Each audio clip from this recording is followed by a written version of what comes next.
This is an essay.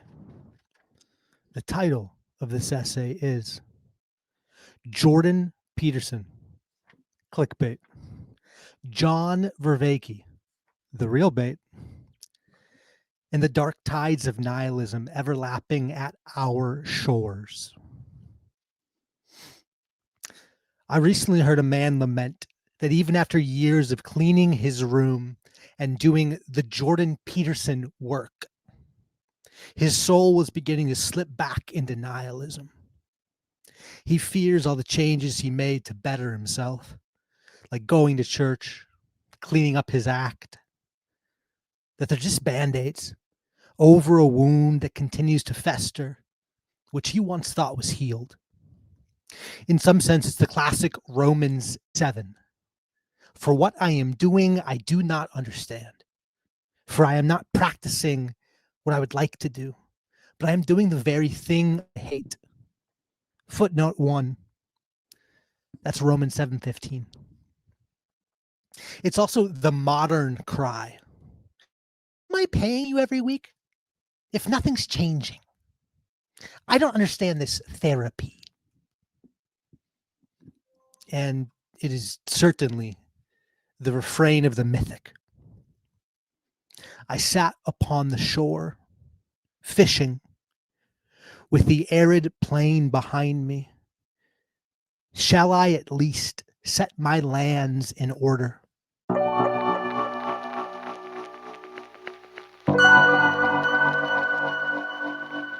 That fragment is from T.S. Eliot's The Wasteland. In the very beginning of John Vervaeke's Awakening from the Meaning Crisis, Book 1, Origins, published 2024. Vervaeke lays out the scope of the book, as authors do, and he begins to sum up his introduction by laying out the dark features of our existence, life's finite nature, the presence of fatalism, the constancy of change, the erosion of life by time, and the tension between our lofty aspiration and life's unpredictable fatalities. End quote. I forgot to start the quote, but that's the end of the quote. Footnote 3. On that same page, Vervaeke quotes Jung. One of the perils of having a soul is the risk of losing it. End footnote. Rarely a year goes by that we are not face to face with father death and mother mourning. Rarely a scroll goes by where our feed is not deluged by brother anger and sister tragic, whether real or hyper real, triggering our claymore-like eruptions as we mine for information to soothe our anti-personal anxiety. Vervaeke cautions us that, quote, when we lose the capacity to confront these dark features of our existence, we begin to avoid some essential part of our humanity. In doing so, we become less than ourselves. Life takes on a feeling of weightlessness and seems to lose its substance altogether. End quote. Footnote 4. That was a joke about the word ibid and the word shanti. I was supposed to skip footnote 4, but I forgot. Weightlessness. We float off into the ethers of the internet. Personally, I like refreshing my email inbox a few times an hour, like a crazed robe and slipper wearing man who wanders the neighborhood, relentlessly inspecting mailboxes for his eventual absolution. And here we come to the crux of this tiny section in a medium-sized book. Quoting Vervaeke, quote, if we do not have the wisdom to converse with this despair, it turns into nihilism. This, it seems, is what has happened in modernity. End quote. Footnote 5. On that same page, Vervaeke makes a distinction between ignorance and foolishness. The former, ignorance, is a lack of knowledge. The latter, foolishness, is a lack of wisdom. Quote, foolishness occurs when your capacity to engage your agency or pursue your goals is undermined by self-deceptive and self-destructive behavior. End quote. The ignorant may be able to just completely ignore nihilism. The fool, however, well, that fool is in pursuit of something, and who knows where their journey will take them. End footnote 5. I have a note card somewhere where I scribbled down all kinds of statistics about deaths of despair, suicide, and loneliness, and epidemics, and young men with guns, and young women with blade marks, and every contour on the shore that these dark tides of nihilism leave behind. That rectangular, lined piece of paper is probably from about 2016, which was about when I had lost all belief in God. And I was just about to bury my last ounce of faith. Footnote 6. When I write belief, when I say the word belief, I mean correct or accurate. And when I say the word faith, I mean something more like trust. End footnote 6. There's a story about how what was once buried in my life took on a life of its own, deep in the underground. But that story's not for here. If it interests you, there will be a link in the description if I remember to insert that link. We'll see. That note card full of numbers was an attempt to understand, quote, what has happened in modernity, end quote. Though I wouldn't have used that language yet. Like Vervaeke, I also found nihilism to be at the center of every thread I pulled on, like a long, dormant god, sleeping beneath the earth, now awake and roaming the soil again. You know, even by page 11, I think Vervaeke offers incredibly practical advice on what to do when nihilism brings dark tidings of deep sorrow.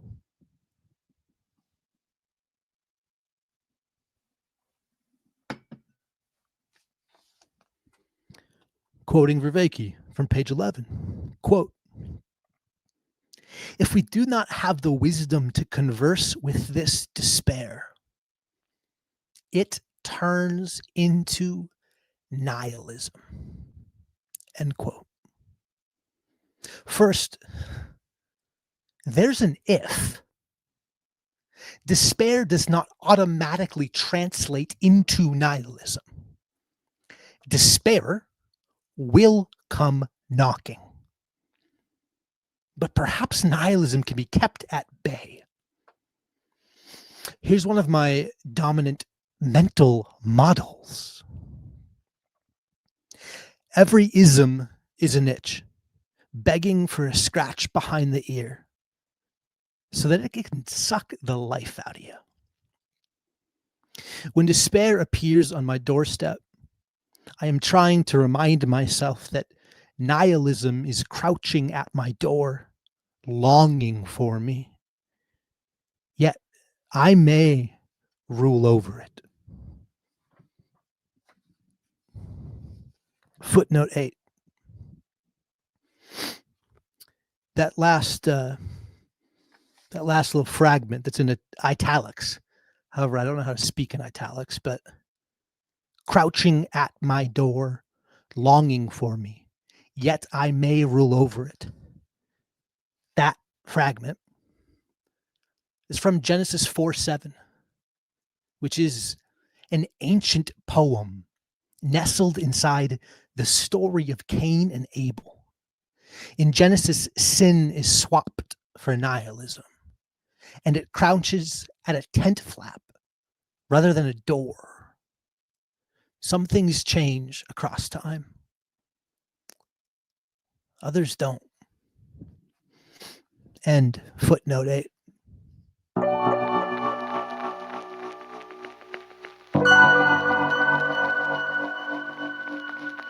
Vervaeke thinks we should converse with despair.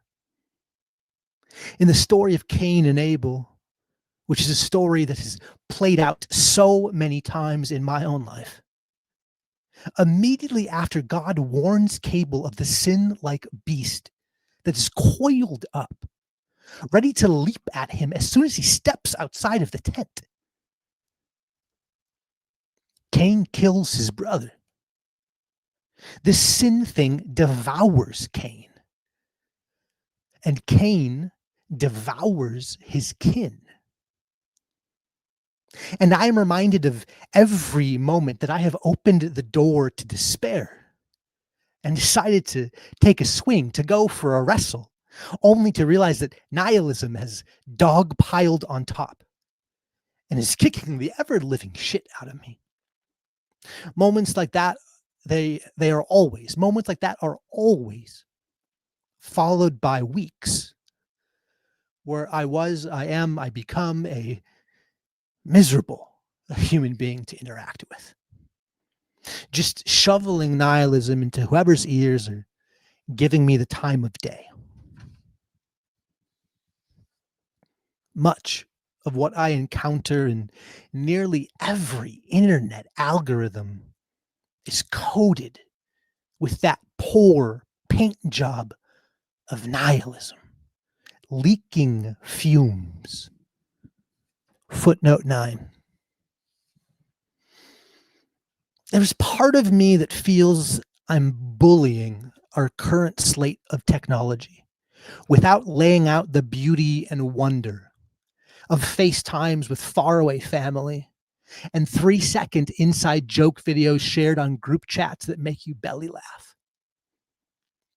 My short answer is that for me, the cons have outweighed the pros. And I am still struggling with and I am still struggling with whether or not it is possible to enjoy the beauty of the poppy without giving in to the urge of smoking opium.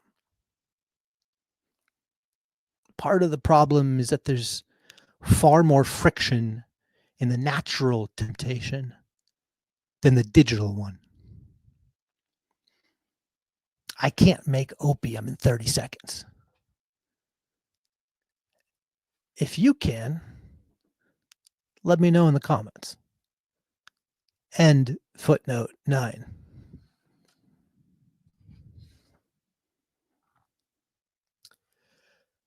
So what is to be done? What is to be done? What does it look like to converse with despair? One of the most difficult psalms, and probably one of the most difficult passages in the entire Bible to deal with, comes to mind. Psalm 137. And there's probably a reason we don't often converse with despair. And I think it's probably the same reason you don't often hear sermons on this psalm. Here's the last stanza of Psalm 137. Fair Babylon, you predator, a blessing on him who repays you in kind. What you have inflicted on us, a blessing on him who seizes your babies and dashes them against the rocks.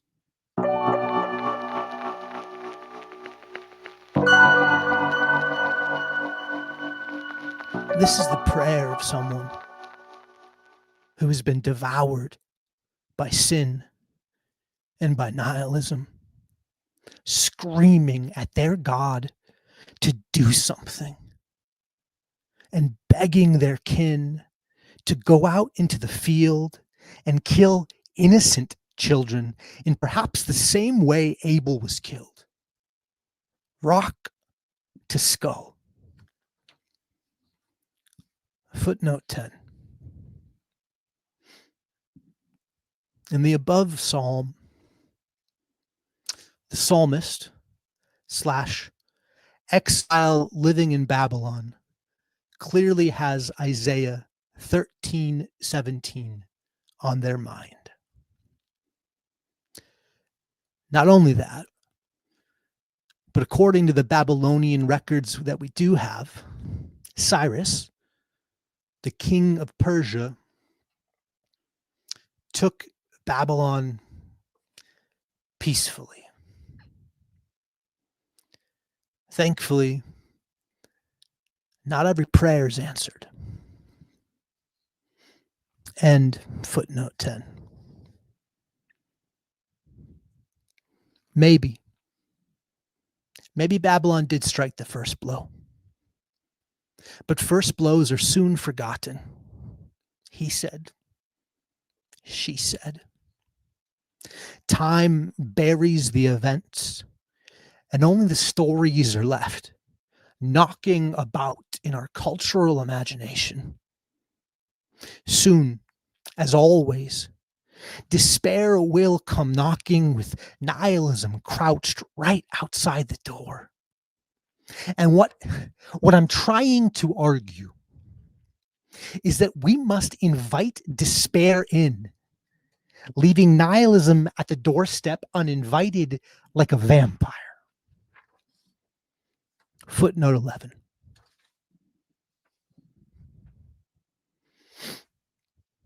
This vampire line, I think it came from the free portion of Mary Harrington's recent essay. Aren't you glad I read that footnote? And footnote 11. This conversing with despair, it will be ugly. It might sound like the skulls of babies being dashed against rocks. And that sound is evil. But evil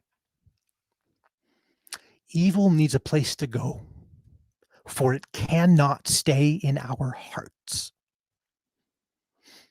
The line between good and evil runs down the mirror. Footnote 12.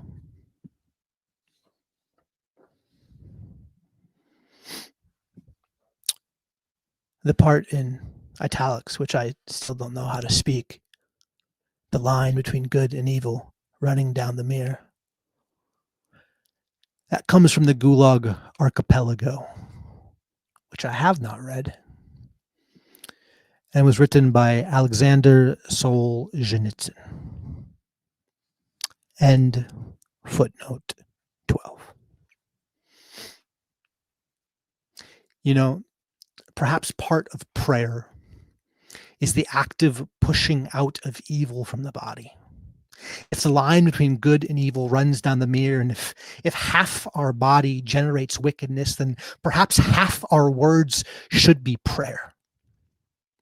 Perhaps we should try to pray without ceasing. Footnote 13, that's 1 Thessalonians 5:17. Perhaps we should try to form our very lives into a prayer. Perhaps we should aim at something higher, seize the day with prayer and see what happens. Perhaps we should attempt to change the patterns of our lives. Perhaps we should try to clean our antennas. What might happen.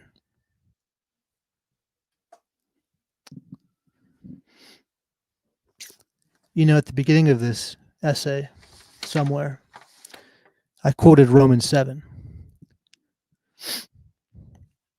For what I am doing, I do not understand, for I am not practicing what I would like to do, but I am doing the very thing I hate.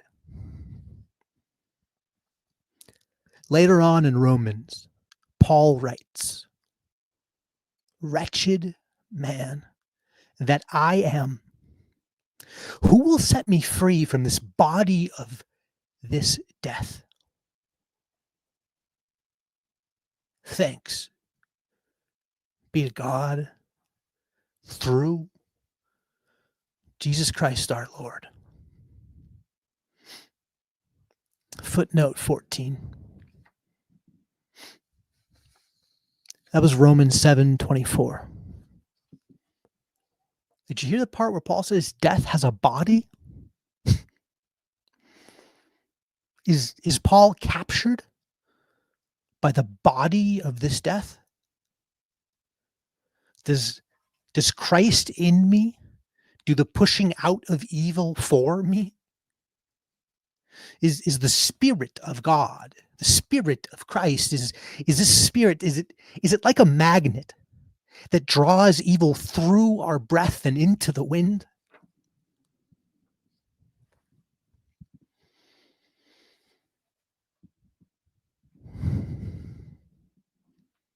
What is to be done? What is to be done when a war is already won, but the battle rages on?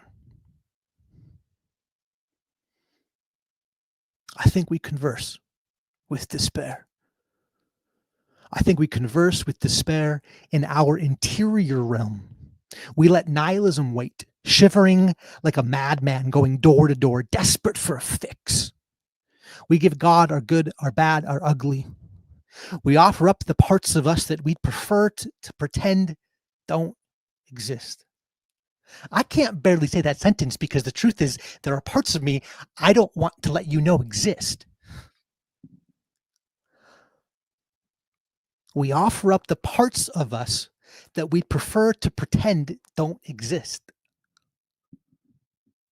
We wait. We fail.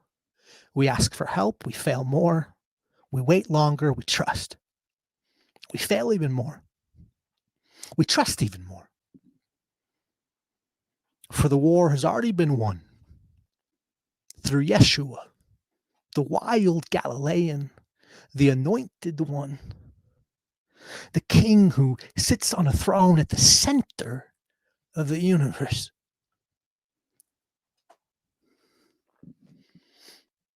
May you converse with despair. May evil flee from your lips and into the consuming fire of God. And may you walk away wiser. Ta-ta for now.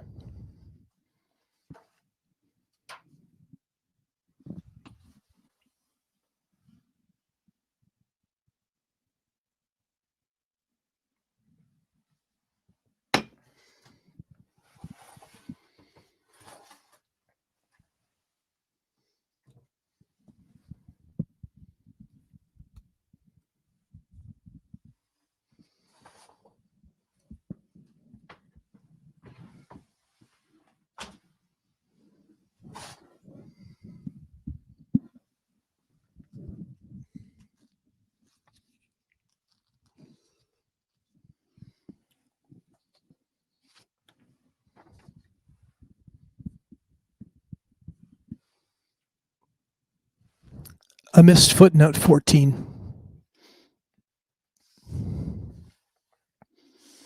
I also missed footnote 15. No, I did do 14. I missed footnote 15. That part about the consuming fire of God.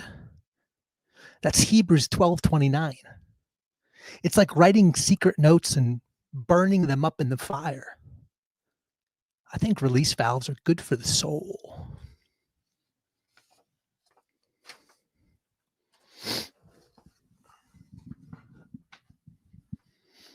You doing okay? Hopefully that wasn't too preachy. The thing is, like, I used to be a preacher, kind of. I was never ordained, but I spent a lot of time doing that thing.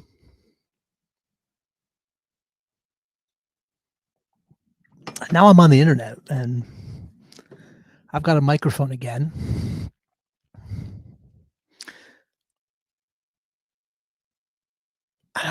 Like, I don't know what else to do. That's what I've always done. It's the only thing I know to do. I hope you're doing all right. There's a postscript. President Foxman. I'm going to talk to him in three nights. 72 hours from now, I'm going to have a conversation with President Foxman. He recently wrote a really nice piece discussing similar themes. He was talking about nihilism on Substack. One of his lines is it's really stuck with me. Foxman said, quote, "Nihilism in practice is the meditative cultivation of apathy," end quote. So it's something like, if you allow a pattern of nihilism to take root in your life, then you are consciously, willfully creating a life where there is no care. And this leads to you not caring about your life or the lives of others, which is an incredibly vicious feedback loop. So wake up, care about something. It doesn't really matter how small that something is. Find something to care about.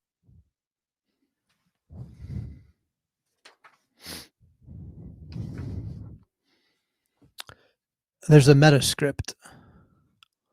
You know, as I traveled over to YouTube to link President Foxman's channel from the postscript, I found this clip of John Vervaeke summing up his entire thesis concerning the meaning crisis and what wisdom is on the Man Fox's secret channel. The clip is from a conference in Chicago that I attended. In fact, I was sitting right behind the man that is a fox and might be president. He was filming a la retro from the front row. We were there. I was there. Some of you were there. Here's the gem from that retro film of Vervaeke on stage talking about his entire thesis. Wisdom means your ability to see through self-deception and connect to what's real, within and without, in a way that enhances your agency, your selfhood, and your personhood, which means it enhances the community's ability to do that, because personhood and community are inseparable. The point of meaning is you can't cultivate wisdom without practice, community, tradition. And you can't cultivate meaning or the enhancement of meaning without wisdom. And our culture has abandoned that project. That is the meaning crisis.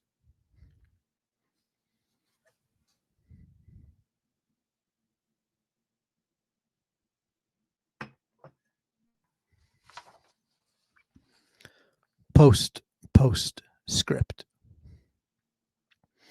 You know, I wanted to write a few words about Jordan Peterson, but I wanted them buried. Like how you have to scrounge around that little tin of dirt for a worm as the sun crests over the lake. I read this really great piece from James Taylor Foreman last weekend. It's been a few weekends now at this point. James, his Substack is called The Metaphor, and the piece he wrote was called "We Don't Talk About Jordan Peterson."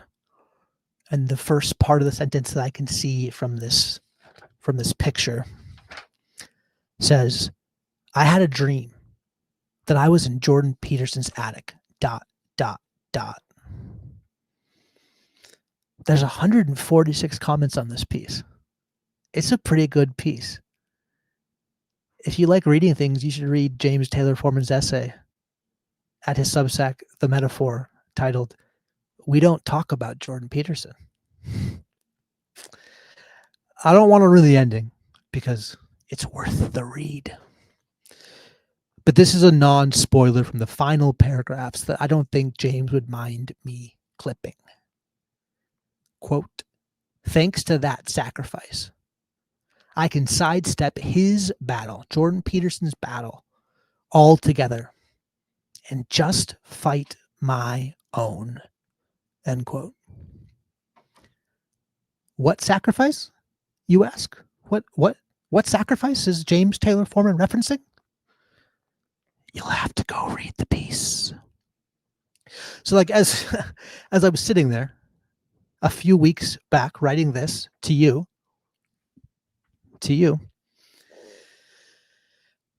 I'm sitting there, I'm writing, and I'm trying to find my way out of these dang footnotes and P.S. I love yous. I'm thinking of every person who told me that Peterson's latest book, We Who Wrestle with God, was jumbled and not particularly pleasurable to read.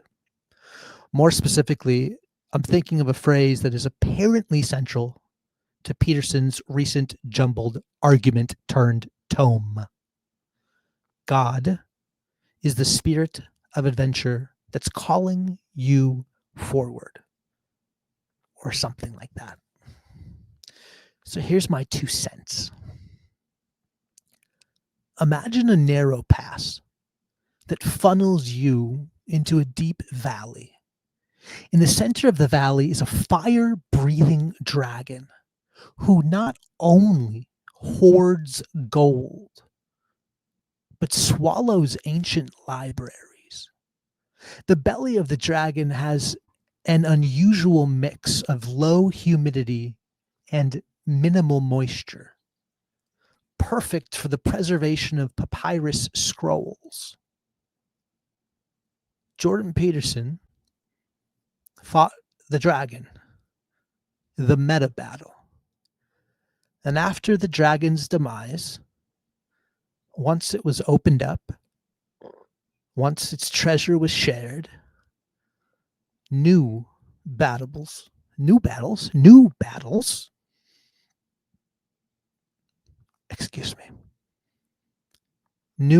were now possible. In a different way of speaking,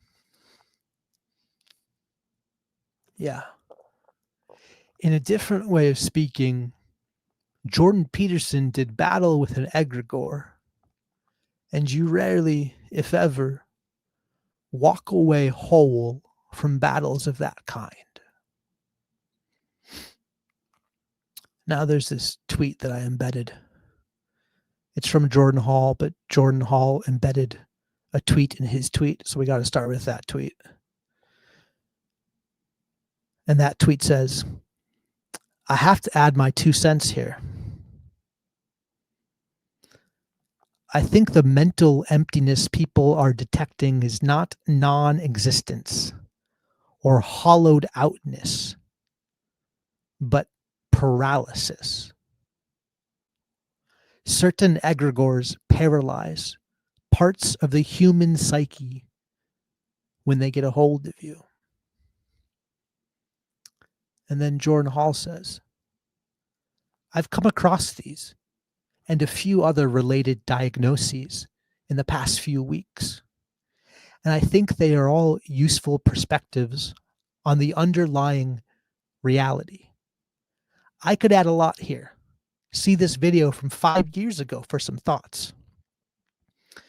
But the 2 cents I'd, well, the rest is cut off, and I'm currently streaming through StreamYard. I don't really want to fiddle with it. Also, somebody hacked my X account. So yeah, if you like go to X and there's like wild things that I'm saying, it's not me. Yeah, so I actually can't even go view this tweet. But if my memory serves, Jordan Hall, well, I think he uses 2 old Greek words. I think one of them might have been like cosmocrators, cosmocratoris, psychomachy. It's like spiritual warfare. I think that's what Jordan Hall is saying, is that there is a war in the heavens, and we are we're caught up in that. Our material realm is caught up in the spiritual realm. This whole thing is all bound together. It is one world, so I can believe in the spiritual realm, and I can say I'm a naturalist because it's all nature. And then I'm remembering now as I'm rambling and riffing, I think the last thing in Jordan Hall's tweet said, remember the 2 swords, something like remember the 2 swords. And that got me thinking, because there's this thing here at my desk. I can reach it from right here. There's this thing here that has 2 swords. And I don't think these are the 2 swords he was referencing. But to be clear, I only own one of these. And I didn't buy it. It was given to me as a gift. But I do like it. But I only have one. There's no secret room with walls of these. It's fine if you have secret rooms with walls of these. It's just not my thing. I only have one. This is Geralt of Rivia. This is The Witcher. Geralt, from the books and the video games, and even the show. The show didn't screw this part up, at least not in season 1. Geralt has 2 swords. Can you see? Not really. There are 2. He's holding one sword. Yeah. Oh, yeah. He has one sword, but on his back there are two. Say harnesses. What is that word? Sheaths. There are 2 sword sheaths, because Geralt is a witcher, and sometimes he has to deal with humans. And when Geralt deals with humans, he draws his steel sword. But when Geralt of Rivia, the White Wolf, the Witcher, deals with monsters, he draws his silver sword. And it deals with vampires, but it deals with far more than vampires. So like Jordan Hall said, I think, if memory serves, and like Andrzej Sapkowski wrote about Geralt, there are 2 swords. You probably think we're done, but shockingly, there's still another. There's still more, but we're almost there. End script. I can hear it now. I have y'all in my consciousness Congress, for better or worse. Ethan, you are 4 posts into 2026, and the theme of technology that you announced you were looking at in the middle of a Frankensteinian non-essay, which was at minimum half intelligible and quite possibly on the verge of madness, in the sense of like, should someone send a mental health professional to Southeast Wisconsin? This theme of technology has already disappeared, Ethan. Like every other project you've sworn to complete in your now 34 years of life, Ethan, you never finish what you start, Ethan. Besides like a cute story about a grocery store And like, honestly, Ethan, you seem like a nice guy, Ethan. But that short story you wrote is just weird, Ethan. You're just a weird dude, Ethan. Can you be less weird, Ethan? Because sometimes you use language in a way that is like surprising, and it seems like, oh wow, maybe you're capable of insight, Ethan.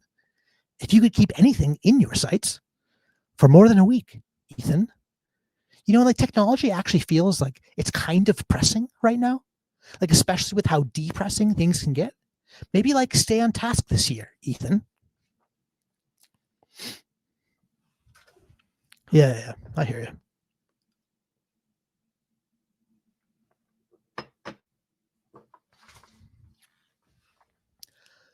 Since we're in the ending, and it's only Branch and Olsen watching, there's things I can say that I couldn't say in the beginning. This essay was and is about technology.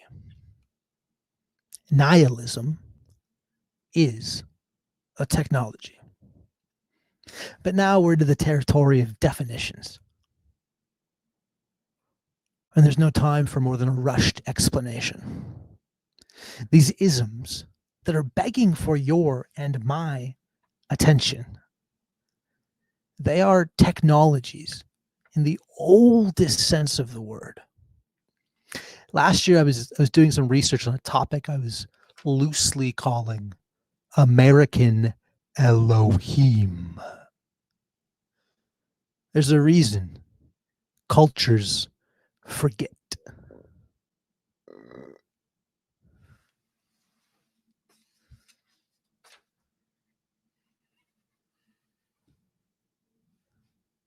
What were we talking about?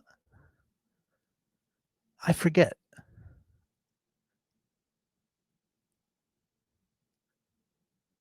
I was supposed to. I was trying to click out in a dramatic fashion, but you click end recording and it makes you click it twice, and you can't click in the same place. So,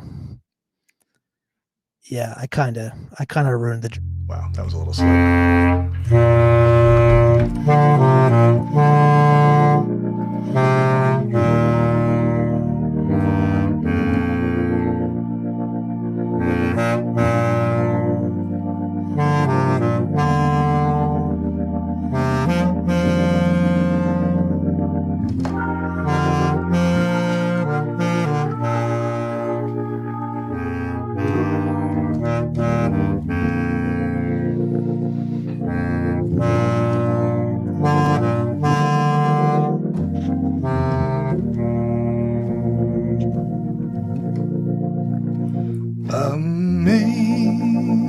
Amazing grace, how sweet the sound that I can't remember the lyrics. Amazing grace, how sweet, that saved a sound that saved a wretch like me. I once was lost, but now I'm found. Was blind, but now I see. I only know this verse, so I'm just going to sing it one more time. Amazing grace, how sweet the sound that saved a wretch like me. I once was lost, but now I'm found. Was blind, but now I see. Was blind, but now I see.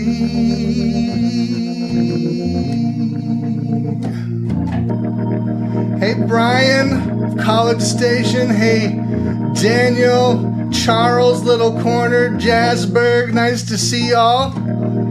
I'm just going to do a little more kind of like, I don't know where I'm going to go with this now.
Was blind, but now I see.